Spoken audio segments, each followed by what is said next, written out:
সে দলীয় স্লোগান, বিদেশে আমাদের বন্ধু আছে, কোনো প্রভু নাই। এটা মানে জাতীয় স্বার্থটাকে ঐক্যবদ্ধ করা।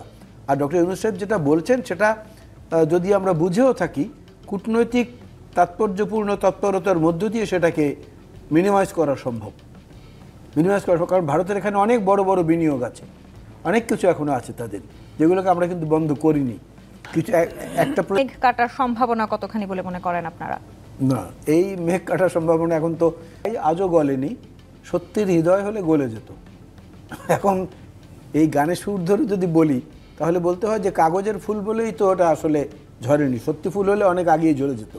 তো আমরা যদি যে মানে পারিপার্শ্বিক অবস্থার প্রেক্ষিতে নিজেদের শক্তিমত্তা প্রদর্শন করতে পারি, নেপাল বলেন, মালদ্বীপ বলেন, ভুটান বলেন, তারপরে আরও এই প্রতিবেশী দেশগুলো যারা আছে সবাই কিন্তু ওই শক্তিশালী দেশটির সঙ্গে এক এক সময় নানা রকমের ঝামেলা মোকাবেলা করে আবার স্থির হয়ে দাঁড়িয়েছেন। শ্রীলঙ্কা বলেন, বাংলাদেশেরও সেরকম উদাহরণ সৃষ্টি করার মতো একটা পরিবেশ বর্তমানে আছে। কারণ সেইটা বর্তমান অন্তর্বর্তী সরকার কি কাজে লাগাবেন, নাকি অ্যাকাউন্টেবিলিটিটা যাদের নির্বাচিত জনপ্রতিনিধিদের সবচেয়ে বেশি অ্যাকাউন্টেবিলিটি তাদের, এখন তো কোনো মানুষ গিয়ে কাউকে প্রশ্ন করতে পারছে না যেটা হচ্ছে না কেন, কিন্তু সাধারণ মানুষের মধ্যে চেতনা অবস্থা আগের চেয়ে অনেক বেশি উজ্জীবিত। জি, কিন্তু আসলে ডক্টর মোহাম্মদ ইউনূস বলেছেন অপরাধের পরিমাণ মোটেই বাড়েনি। শাহাদাত হোসেন সেলিম কি বলতে চান? না, অপরাধের পরিমাণ তো যেটা রাস্তাঘাটে চুরি, ছিনতাই, ডাকাতি এগুলো তো বেড়ে গেছে, মানুষের তো আতঙ্কের মধ্যে আছে। আপনার মানে আইন শৃঙ্খলা পরিস্থিতি যতটা উন্নতি আশা করেছিলাম একটা অরাজনৈতিক সরকার আমলে সেটা করতে পারেনি। আসলে ডক্টর ইউনূস সাহেব তো মানে আমরা বলি সেই সময় ডক্টর ইউনূস সাহেবের পরিবর্তে কোনো বিকল্প ছিল না, আমরা ওটাকে সুন্দরভাবে গ্রহণ করেছি, সারা জাতি গ্রহণ করেছে। কিন্তু তিনি তার উপদেষ্টা মণ্ডলী গঠন করতে গিয়ে আমাদের প্রতি সুবিচার করেন নাই, কোনো কোনো ক্ষেত্রে তিনি স্বজনপ্রীতিরও আশ্রয় নিয়েছেন।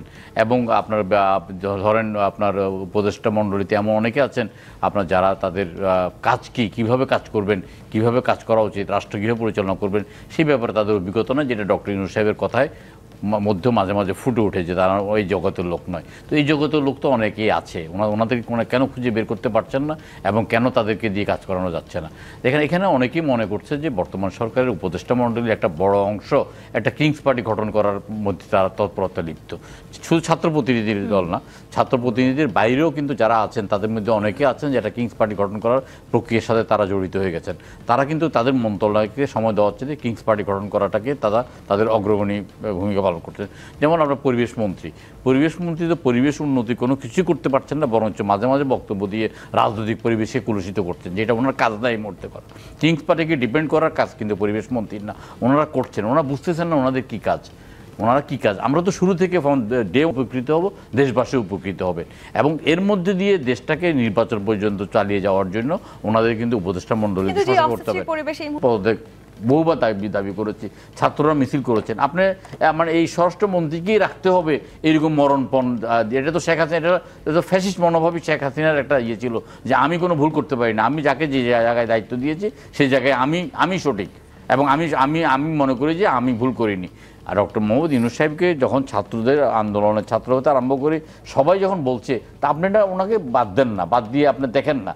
শীর্ষ নেতার সাথে বৈঠকে ডক্টর মোহাম্মদ ইউনূস এই বছর ডিসেম্বরের মধ্যেই নির্বাচন হতে পারে সেরকম কথাও কিন্তু বলেছেন। কিন্তু যে অস্থির পরিবেশের কথা আমরা বলছি সেখানে আসলে কোনো না কোনো ভাবে সেই পরিস্থিতি থাকলে নির্বাচন বিঘ্নিত হয় কিনা সেই আশঙ্কা আসলে আমরা দেখতে পাচ্ছি কিনা। প্রথম যেটা করা দরকার, ওনার যে প্রেস সেক্রেটারি আছে ওনাকে অব্যাহতি দেওয়া দরকার, কারণ এই ভদ্রলোক বেশি কথা বলেন এবং ডক্টর ইউনূস সাহেবের সাথে 1 ডিগ্রি বেশি বলেন।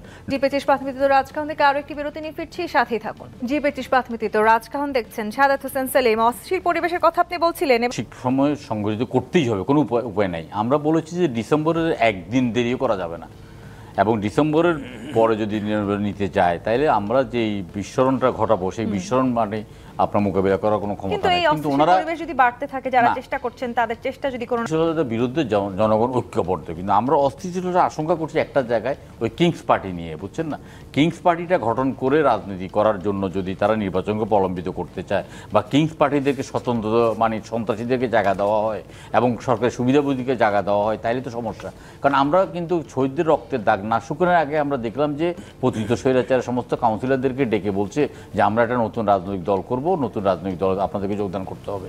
আমরা ওই দিন তাদের যে ছাত্রদের রাজনৈতিক দলটা গঠন করছে, আমি রাজনৈতিক দল গঠন করার মোটেই বিপক্ষে নয়, কিন্তু আমার একটা কথা হলো যে আপনারা যদি আন্দোলনের সময় যদি বলতেন, মনে করতেন যে আপনারা একটা রাজনৈতিক দল গঠন করার প্রয়োজন, তাহলে আপনার উপদেষ্টা মণ্ডলীতে যাওয়ার কোনো দরকার ছিল না, আপনার রাজনৈতিক দলের পক্ষে মন্তব্য রাখতেন।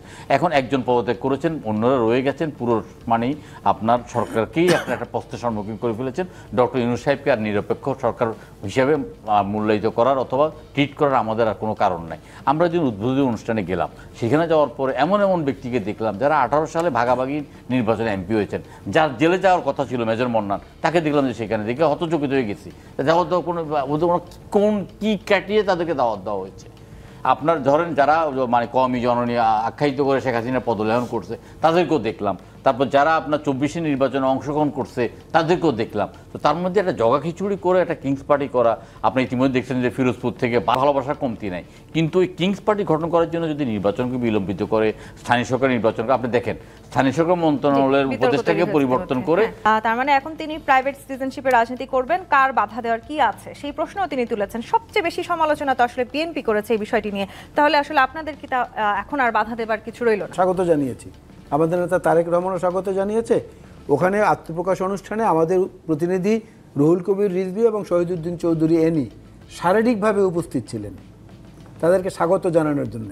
এবং আমরা তো যেটা মনে করি যে আমাদের ভুলগুলো তারা ধরিয়ে দেবে, তারা অন্যদের ভুলগুলো একই সঙ্গে ধরিয়ে দেবে। কিন্তু ওই যে আপনি বললেন না, অস্থির, স্থির, স্বস্তির, তিনটি শব্দ আছে খুব কাছাকাছি। এখন অস্থির, তারপরে হলো স্থির, তারপরে হলো স্বস্তির, তিনটা ধাপ কিন্তু তিনটা। এখন যদি অস্থির সময় থাকে তাহলে এটা একটা সময় এসে স্থির হবে, স্থির হওয়ার পরে এটা স্বস্তির হবে, যে মানুষ এখন প্রশান্ত আছে। সেরকম কোনো লক্ষণ তো দেখতে পাচ্ছি না।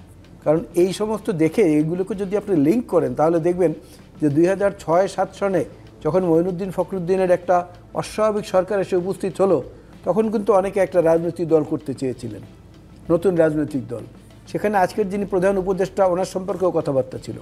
পরবর্তীতে উনি সেখান থেকে সরে গেলেন যে না, আমি এটার মধ্যে নেই। ফেরদৌস আহমেদ কুরেশি এবং অন্যান্যরা সেখানে ছিলেন। তো সেই ধরনের কোনো পরিবেশ পরিস্থিতি যদি তৈরি করার ইচ্ছা কারো থাকে, আমার মনে হয় এই দেশের অসমাপ্ত যে অভ্যুত্থান বা কিছু, এটা হয়তো পর্যায়ক্রমে চলতে থাকবে। কারণ আমরা তো এর বহু উদাহরণ পৃথিবীতে দেখেছি। আপনি এখনও সারা পৃথিবীর মানুষ জানে যে সবচেয়ে পিরামিডের দেশ হলো মিশর, কিন্তু মিশরের চেয়ে অনেক বেশি পিরামিড হলো সুদান। ইতিহাসের পক্ষপাতিত্বের কারণে সুদানের কথা কেউ বলে না। আপনার তাজমহলের সৌন্দর্যের কথা, তাজমহলের আপনার পর্যটন ভ্যালুর কথা সবাই বলে, শাহজাহান মমতাজের প্রেমের কথা কেউ বলে, কিন্তু শাহজাহানের 6টা করেছে, তারপরে জোর করে বিয়ে করেছে। মমতাজ তার 14তম সন্তান প্রসব করার সময় মারা গেছে, তারপরে শাহজাহান আবার মমতাজের বউকে জোর করে এনে বিয়ে করেছে। এই ইতিহাসটা কেউ বলে না, সবাই সে তাজমহলের সৌন্দর্যের কথা বলে। সুতরাং অন্তর্নিহিত বিষয়টা কি, সেটা সফলতার মাধ্যমে দেখা যায়। পক্ষপাতিত্ব তো আমরা বলবো না, কারণ তাদের তো রাজনীতি করার অধিকার আছে এবং আমরা স্বাগত জানাই। তারা মানুষের কাছে যাক, তাদের দাবি দেওয়া, তাদের কর্মসূচি পেশ করুক। মানুষ সমর্থন করলে, আমাদের চেয়ে যদি বেশিও করে, আমরা তাতে খুশি হব যে তারুণ্যের শক্তির একটা উত্থান হয়েছে। কিন্তু সরকারের প্রত্যক্ষ বা পরোক্ষ সহযোগিতার কোনো প্রমাণ থাকা উচিত না। এই যে 7 মাসে যেটা দেখতে পাচ্ছি, তাতে এখনো কবে দেখা যাবে আমি কোনো আলামত দেখতে পাচ্ছি না। কারণ ইউনাইটেডলি, কারণ উনি এই সাক্ষাৎকারেও বলেছেন যে আমরা নানা জায়গা থেকে এসেছি, সুতরাং ইউনাইটেড কোনো এফোর্ট নাই এবং এগুলো করার জন্য যা যা দরকার অন্ততপক্ষে আমরা মনে করি ব্যবস্থা বদলের ধারা, সেইটার মধ্যে ওনারা নাই। সুতরাং দ্রুত কোনো কিছু আমরা দেখতে পাচ্ছি না। বরঞ্চ এই সংকট দূর করতে গেলে জনগণের নির্বাচিত প্রতিনিধিদের হাতে ক্ষমতা তুলে দেওয়ার জন্য নির্বাচনের বিষয়টা যদি দেরি করে, তাহলে নতুন নতুন সংকট সামনে আসবে। সেই সংকট শুধু নির্বাচন হয়ে গেলেই সমস্যার সংকট